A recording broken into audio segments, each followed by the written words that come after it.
Good morning everyone, welcome to my channel. সবাই কেমন আছো? আশা করছি সবাই খুব ভালো আছো। আমরা ভালো আছি। আর সকাল সকাল বেরিয়ে পড়েছি তিনজনে মিলে। আর এখানে অতনু বলছিল আমাকে যে একই রাস্তার কতবার দেখাবি, তো আমি বললাম যে কোনো ব্যাপার না, যতবার বেরোবো আর কি, যেহেতু ঘর থেকে বেরোচ্ছি একদম এখান থেকেই ব্লগ স্টার্ট করব। তো যাচ্ছি কোথায় দেখতে থাকো, একদম বুঝতে পেরে যাবে। আর এই সেই রাস্তা, যারা দেখেছো আমার ব্লগ অলরেডি সবাই চেনো, তাও আর কি এখান থেকে গেলে আমি আর তো যেহেতু খুব ভালো লাগে বুঝতেই পারছো। আর এখন তো বর্ষার সিজন, বর্ষা হচ্ছে, ওই জন্য গাছপালাগুলো যেন আরও ভরে গেছে, পুরো জঙ্গল জঙ্গল লাগে, তাই না? মনে হচ্ছে জঙ্গলের মধ্যেখান থেকে একটা সরু রাস্তা আর সেখান থেকে চলে যাচ্ছি আর কি। তো ওই জন্য আমি এই রাস্তাটা আর কি প্রত্যেকবারই তোমাদেরকে দেখানোর চেষ্টা করি, শেয়ার করি আর কি। কারণ শহরে থাকতে থাকতে না গাছপালা আর যেন চোখে পড়তো না। এখন একটু ভেতর সাইডটা আসলে পরে এত গাছপালা দেখে না চোখটা জুড়িয়ে যায়, মানে মনটা পুরো ভরে যায়, মনে হয় যেন কোনো একটু গ্রামের দিকে চলে এসেছি, যেখানে মানে এরকমই গাছপালায় ভরা আর কি। আর একদম বাড়ির যেহেতু সামনেই মারা এখন চলে এসছে, তো তোমাদের দাদা প্রথমে হয়েছিল এইটা, বললাম না এখানে না, আর একটু চলো সামনেই আর কি, এই রাস্তাটা লম্বা রাস্তাটা শেষ হবে আর মারা এখন যেখানে নতুন ভাড়া এসছে আর কি সেই ঘরটা। তো দেখো মারা এখন এই ঘরটাতে ভাড়া চলে এসেছে। আগে তো তোমরা ব্লকটাতে অন্য ঘর দেখেছিলে, তো অসুবিধা হয়েছিল ওটা আরেকটু ভেতর সাইডে যেহেতু, আর এটা যেহেতু একটু কাছাকাছি রয়েছে আমার বাড়ি থেকে বলো, কমিউনিকেশনটা বলো ভালো, মানে ভাইয়ের দোকানে যাওয়া টাওয়া সব ক্ষেত্রে আর কি। তো ওই জন্য এই বাড়িটা এখন ভাড়া নিয়েছে আর কি। তো ঘরটা বেশ ভালোই বড়। আর দেখো ঠাকুরটা এখানে রাখা হয়েছে, আর খাট তো তোমাদের দেখালাম আর কি। না চলো আস্তে আস্তে ওপাশে কী আছে না আছে সেটাও দেখাই। মানে একটু হয়তো ঘরটা পুরনো বা মেঝেটা হয়তো টাইলস বসানো নেই ঠিকই, কিন্তু কমিউনিকেশনটা খুব ভালো জানো তো। আর দেখছো রাস্তাটা এখানে একটু ভালো ওইটার তুলনায়, মানে জল টল জমে না। ওখানে যেরকম বর্ষাকালে জল জমে একাকার অবস্থা, মানে বাইকটাইকে রাখতে ভাইয়ের খুব অসুবিধা হতো, ওই জন্য আর কি তোমার এই ঘরটাতে আসা। তো এখানে মা বলছে পিছনের দিকটা দেখা, আর পিছনের দিকটা দেখো, মানে পুরো জঙ্গল আর কি। তো এখানে একজনের জায়গা, সে এখনও ঘর বাড়ি করেনি বলে এই অবস্থা, কিন্তু একদিকে ভালো, গরমকালে খুব সুন্দর হাওয়া আসে আর কি। তো ওই জন্য মাকে বললাম মা একটা নেট লাগিয়ে দিও, তাহলে পোকামাকড় আর অন্য কিছুর ভয় থাকবে না, হাওয়াটাও থাকবে। তো নেটটা একটা মানে লাগিয়ে দিতে হবে আর কি জানলাতে। তো ওইদিকে দেখলে শোকেসটা রেখেছে, আর এটা হচ্ছে রান্নাঘর। রান্নাঘরটাও বেশ বড়, মানে ঘর একটাই কিন্তু রান্নাঘরটাও আরামসে কেউ চাইলে একজন শুয়ে পড়তে পারবে আর কি।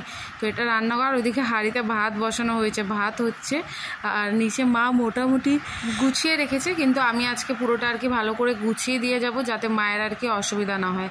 কারণ মা তো একা, এবার যতটা পেরেছে ঘর একটা শিফট করা মানে বুঝতে পারছো কত ঝামেলা, আর একবার এখানে একবার ওখানে। আর তার ভাত হচ্ছে, আর মায়ের শরীরটা আজকে ভালো না, জানতাম না। কালকে তো মা ওই বাড়ি থেকে আসলো আর কি, তো আজকে আসলাম যেহেতু রোববার, রিমোট স্কুল আর পড়া সব জায়গায় ছুটি আর কি, আর বাড়িটাও চেঞ্জ করেছে, ওই জন্য ভাবলাম একটু ঘুরে যাই এসে কেমন আর কি, ওইটার জন্যই আসা।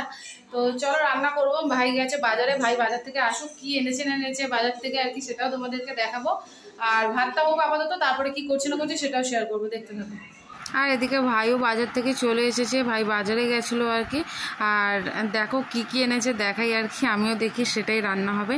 ভাতটা তো অলরেডি হচ্ছে, খালি তরকারিটা করলেই হয়ে যাবে। তো দেখি কি এনেছে না এনেছে সেগুলো দিয়ে করা হবে। আর এরই মধ্যে ওর মামা ওর জন্য একটা জুস নিয়ে চলে এসেছে, তো ও তো জুসটা খাক বসে বসে। আর এদিকে মা এবার চলে এসেছে জিনিসগুলো বের করার জন্য যে কি কি এনেছে।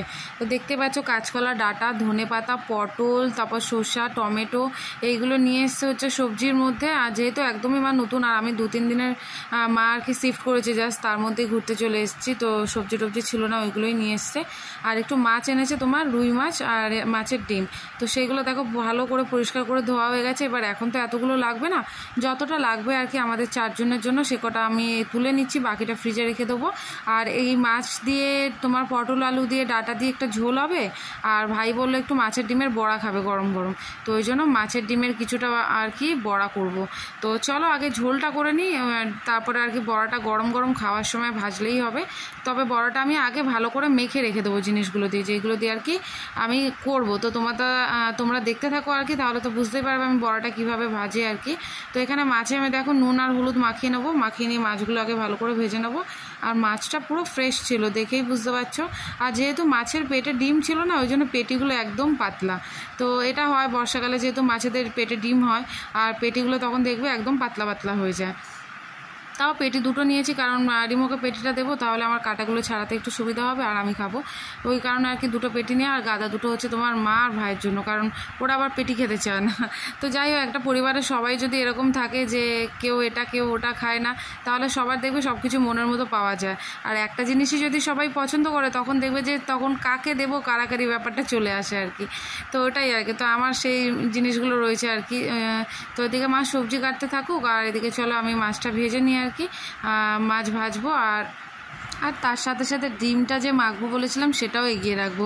তো মা নিচে এদিকে সবজি কাটুক, আর চলো মা গুছাচ্ছে আর কি, ভাবছে কোনটা করবে না করবে। আমি বলেছিলাম যেহেতু পেটটা খারাপ বলছিল মায়ের, একটু কাঁচকলা দিয়ে করো। তো তারপরে বললো যে না ভাই কাঁচকলা যেহেতু খেতে চায় না, কাঁচকলা দেবো না, একটু পটল দিয়ে আর ডাঁটা দিয়ে করা হোক।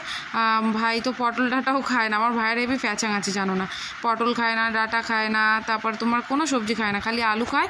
আর ফলের মধ্যেও কোনো ফল খায় না, খালি জুসটা খায়, আখের রসটা খায়, মৌসম্বির রসটা, বেদানার রস, এইগুলো খায় আর কি। তো ওইদিকে মা কাটতে থাকো, আর এদিকে দেখো আমি মাছগুলো অলরেডি তেলে দিয়ে ফেলছি আর কি। তো গরম গরম মাছ ভাজা খেতে অনেক দিন মানে খাওয়া হয়নি, ভালো লাগে। তবে আজকে যেহেতু ঝোল করবো, আজকে আর মাছ ভাজাটা খাবো না, অন্য একদিন গরম গরম এরকম মাছ ভাজা খাবো। আগে এরকম প্রায় খেতাম জানো তো, বিশেষ করে মানে আমার যে অনেকে আছে না ইলিশ মাছের তেলটাই খায়, তো আমার কাছে সেরকম ব্যাপার ছিল না, কিন্তু এরকম গরম গরম মাছ ভাজার পর যে মাছের তেলটা হয় না, সেটাও আমার যেন গরম ভাতের সাথে একটু নুন দিয়ে এরকম মাছ ভাজা একটু আলু ভাতে হলো না, খুব ভালো লাগতো। মানে এই তেলটাও যেন আমার খুব ভালো লাগতো, যে ইলিশ মাছের তেল হতে হবে তার কোনো মানে নেই, সেটাই আর কি। তো মাছটা ভাজতে ভাজতে সেটাই মনে পড়ছিল। তো না আজকে আর ভাজা খাবো না, আজকে ঝোলই খাবো একদম সিম্পল।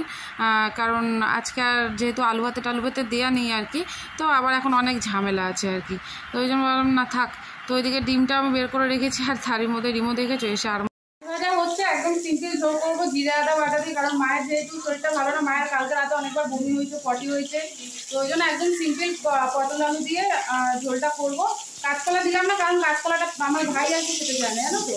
এবার কজন রান্না আবার আলাদা আলাদা করবো, ওই জন্য আর কি একসঙ্গে পটল আলু দিয়ে সিম্পল পাতলা ঝোল হবে।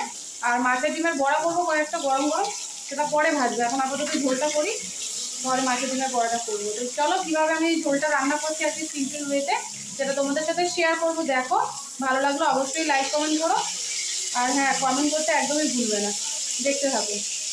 তো দেখো কড়াই তেল রয়ে গেছে আর কি, যেটা মাছ ভাজার তেল, তার মধ্যে জিরে আর তেজপাতা ফোড়ন দিলাম, আর দিয়ে দেবো পটল আলু ডাঁটাটা একসঙ্গে আর কি, হালকা একটু ভেজে নেবো, যেহেতু একদম সিম্পলভাবে আজকে রান্না হবে, কোনো মশলা সেরকম দেওয়া হবে না, বেশি ভাজারও দরকার নেই আর কি। তো একটু নুন আর হলুদ দিয়ে দিলাম। তারপরে দেখো এর মধ্যে আমি এটা একটা পেস্ট তৈরি করে রেখেছি, টমেটো আছে, আদা আছে, জিরে আছে, লঙ্কাটা এখন দেবো না, যেহেতু একেবারে রিমোট তরকারিটাও করে নিচ্ছি, আমাদেরটা বলছি আর কি, রিমোটটা তুলে নিয়ে তারপরে আর কি লঙ্কাটা দেবো। তো ওই জন্য আর কি মশলাটা দিয়ে দিলাম। এবার এটা কষবো একটু, দেখো কষা কমপ্লিট। এবার এর মধ্যে জল দিয়ে দেবো, আর মাছ তো ভাজা আছে, মাছ এখন না একদম লাস্টের দিকে দেবো, কারণ বেশি আর কি ঝোলে ফোটালে মাছটা নরম হয়ে যায়, তখন আর কি আমার খুব একটা আবার ভালো লাগে না মাছটা, ওই জন্য একদম লাস্টের দিকেই দিয়ে আর কি নামাই। তো দেখো জল দিয়ে দিচ্ছি, জল দিয়ে একটু কষি, আবার ফাইনালি আমি বেশি করে জল দিয়ে দেবো। তো আমার জল দেওয়া কমপ্লিট, আর ততক্ষণ চলো ডিমটা মেখে নিই। ডিমের মধ্যে নুন হলুদ দিয়েছি, আর এখানে পেঁয়াজ আদা রসুন রেখেছি আর কি, পেঁয়াজগুলো কুচো করা, আদা রসুনগুলো আমি একটু ছেঁচে দিয়ে দেবো। আর এর মধ্যে আরও অনেক জিনিস অ্যাড করছি, যেগুলো দেখে নাও, ধনেপাতা রয়েছে, কাঁচা লঙ্কা রয়েছে, গোলমরিচ গুঁড়ো রয়েছে, তারপরে রয়েছে তোমার একটু গরম মশলা গুঁড়ো। তো এইগুলো দিয়ে আর একটু খাবার সোডা, তাহলে না বড়াটা কড়মড়ে কড়মড়ে হয়। তো এইগুলো দিয়ে ভালো করে মেখে আমি এটা ডিপ ফ্রিজে রেখে দেবো সেট হওয়ার জন্য। এবার যখন খাবো খালি গরম গরম ভেজে নেবো, তাহলেই হয়ে যাবে। আর এরই মধ্যে আমার মাছের ঝোলও রেডি হয়ে গেছে, আর একটু ঝোলের প্রয়োজন বলে আর একটু ঝোল দিলাম, মাছগুলো দিয়েছি, একটু ফুটবে ব্যাস, ধনেপাতা দিয়ে আমার মাছের ঝোল রেডি। আর রিমোটটা তুললে লঙ্কা গুঁড়ো দিয়ে দিয়েছি দেখো। আর এখানে বড়া ভাজা হয়ে গেছে, খেতেও বসে পড়েছি আমরা সবাই মিলে। তো খেয়ে নিই, এবার খেয়ে নেবো। আর ওইদিকে মা বসে আছে, মায়ের শরীরটা ভালো না বলে মা ঝিমাচ্ছে, তো রিমোকে খাইয়ে দিয়েছি, আমরাও খেয়ে নেবো। বিকেলে কি করবো না করবো, আশেপাশে ঘুরতে যাওয়ার তো ইচ্ছা আছে, কিন্তু যা বৃষ্টি শুরু হয়েছে সারা দিনটা বৃষ্টি হয়ে যাচ্ছে। তো মার ওই বসে গলা যেমন বডি উঠছে, গলা উঠছে না, উঠতে বসে আছে বলে। আর এদিকে রিমোকে দেখো, দেখেছো রিমোকে। তো চলো লাঞ্চটা করে নিই, বিকেলে দেখা হবে, কি করছি না করছি, বাইরে গেলে একটু সেটাও দেখাবো, আশেপাশের জায়গাটা শেয়ার করবো। তোমরাও খেয়ে নাও যারা খাওনি, আমরা চলো খেয়ে নিই তাড়াতাড়ি করে। সন্ধ্যা এখনো দিনই, এখনো আলো, বাইরেও এখনো আলো, এদিকে ভাই বেরোচ্ছে আর কি, এই জন্য দেখাই। মা উঠে বসেছে, শরীরটা ভালো না, এদিকে রিমো দুষ্টুমি করছে, ভাই অফিসে বেরোবে, অফিসে না একটু পাড়ায় যাবে আর কি, আড্ডা মারতে, আজকে যায়নি দোকানে। তো ওই জন্য ভাবলাম কী করে সময় কাটছে না, রান্নাটা করে নিই, রাতের রান্নাটা আর কি, তাহলে কি রাতে আর তাড়াহুড়ো থাকবে না, এখন করে রেখে দিই, পরে একটু গরম করে নিলে খাওয়ার সময় হয়ে যাবে। তো পনির করবো, নিরামিষই করবো আর কি। চার মগজ পাইনি সামনের দোকানে, ওই জন্য বাদাম নিয়ে এসে বাদাম দিয়ে করবো আর কি। তো চলো বাদাম দিয়ে কীভাবে পনির করছি আর কি সেটা দেখাচ্ছি তোমাদের, দেখতে থাকো। তো দেখো এখানে আমি যেহেতু পনিরের তরকারি করব, পনির তো লাগবেই। এখানে 2 প্যাকেট পনির আছে, আর একটু আলুও দেবো, কারণ আমার ভাই একটু আলুটা পছন্দ করে। আর বাদামগুলো দেখতেই পাচ্ছ। তো পনিরগুলো কেটে নিচে, আসলে পনিরগুলো না ডিপ ফ্রিজে রেখেছিলো মা, তার জন্য কাটতে এত অসুবিধা হচ্ছিলো, শক্ত হয়ে গেছে আর ওরকম ভেঙে ভেঙে গেছে।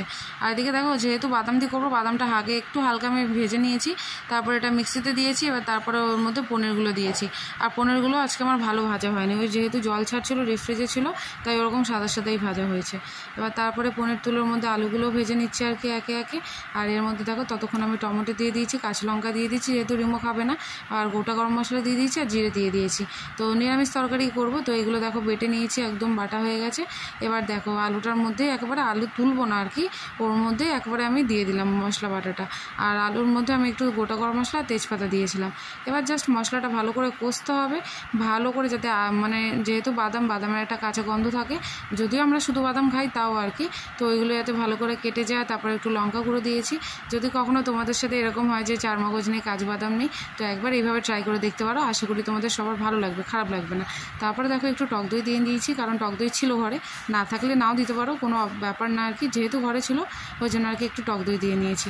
এবার জাস্ট দেখো তেলটা ছেড়ে দিয়েছে, তো এবার আমি এতে জল অ্যাড করে দেবো। মশলা আমার ভালো করে কষে গেছে, আর একটু কসুরি মেথি দিলে খুব ভালো হতো, কারণ নিরামিষ রান্নায় কসুরি মেথিটা খুব ভালো যায়, কিন্তু যেহেতু বাড়িতে ছিল না ওই জন্য আর কি দিতে পারিনি। তো তোমাদের কাছে থাকলে অবশ্যই একটু কসুরি মেথি দিয়ে নিও, ভালো লাগবে তাহলে খেতে। দেখে রিমো দুষ্টুমি করা শুরু করেছে, ও তো জানেই রান্নাঘরে থাকলে আসবেই। আর এরই এক ফাঁকে আর কি তরকারিটার দিকে কষছে, আমি এখন একটু বাইরেটা তোমাদের দেখাই। তো দেখতেই পাচ্ছ পুরো জলে বৃষ্টিতে ভেজা আর কি। আর ওইটা হতে থাক তরকারি, মাও এদিকে সন্ধ্যে দেওয়ার জন্য বসে পড়েছে, মা সন্ধ্যেটা দিক, ততক্ষণে তরকারিও কমপ্লিট হয়ে যাবে।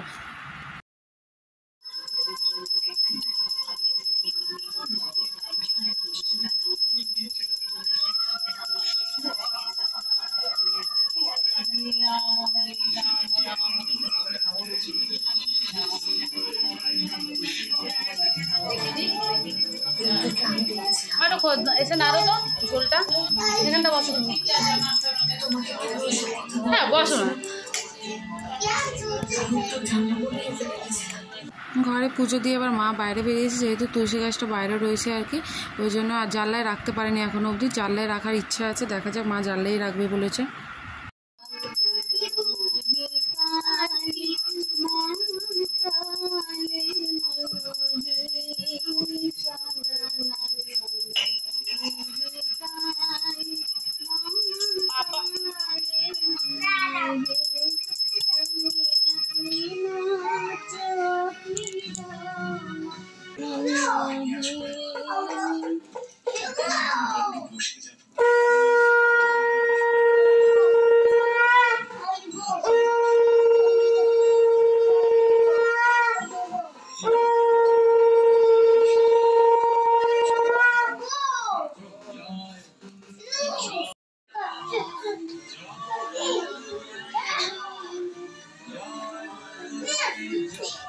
পাপা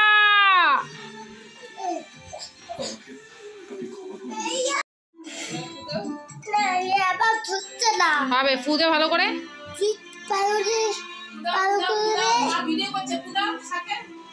তো সন্ধ্যে দেওয়ার পরে মা একটু রোজই বই পড়ে ঠাকুরের আর কি, সেটাই করছে, আর পাশে রিমো বসে পড়েছে বই পড়ার জন্য। তরকারি কদ্দূর হয়ে গেল, তো চলো দেখি তরকারিটা কদ্দূর হলো। আর দেখতেই পাচ্ছ এখন ভালোই ঝোল আছে, আর আলুও সিদ্ধ হয়ে গেছে, কিন্তু যেহেতু পনিরটা দেবো একটু ফোটাবো, তো ঝোলটা একটু মানে মরে যাবে আর কি, একটু কষা কষা হয়ে যাবে, গামাখা গামাখা। তো দেখো হয়ে গেছে ওদিকে তরকারি রেডি, পরে দেখাচ্ছি ফাইনালি তোমাদের। আর তারই মধ্যে দেখো রিমো, আমি আর মা একটু বলেছিলাম বাইরে বেরোবো, তো ওটাই বেরিয়ে পড়েছি, কিন্তু যা অন্ধকার আর সঙ্গে বৃষ্টি, আর বেশি দূর যেতে পারলাম না, বাড়ি ফিরে চলে এসেছি। আর এই দেখো রাতের খাবার নিয়ে বসে পড়েছি, ওই দেখো তোমাদের বলেছিলাম না একটু গামাখা গামাখা হয়ে যাবে। আর ওইদিকে তোমাদের দাদার জন্য টিফিনটা বেড়ে নিয়েছে অতনুর জন্য, এদিকে আমরা 3 জন খেতে বসে পড়েছি, অনেকদিন পর এরকম একসঙ্গে 3 জন মিলে খাচ্ছি। আর এদিকে ভাইকে জিজ্ঞেস করছিলাম কেমন হয়েছে, তো বলছে ভালো হয়েছে আর কি। তো তোমরা একবার এইভাবে ট্রাই করে দেখো, কিন্তু ভালো লাগলে জানিও। ডিনার করতে বসে পড়েছি আর তোমাদের দাদার আসতে অনেকটা রাত হবে, ওই জন্য আমরা খেয়ে নিচ্ছি, ওটা প্যাক করে নিয়েছি, নিয়ে চলে যাবো। তো চলো আজকের মতো ব্লগটা এখানে শেষ করছি, দেখা হবে তোমাদের সাথে আবার নেক্সট ব্লগে। ততক্ষণের জন্য টাটা, আর ভালো লাগলে প্লিজ লাইক কমেন্ট করো আর ফলো করতে একদমই ভুলো না। টাটা।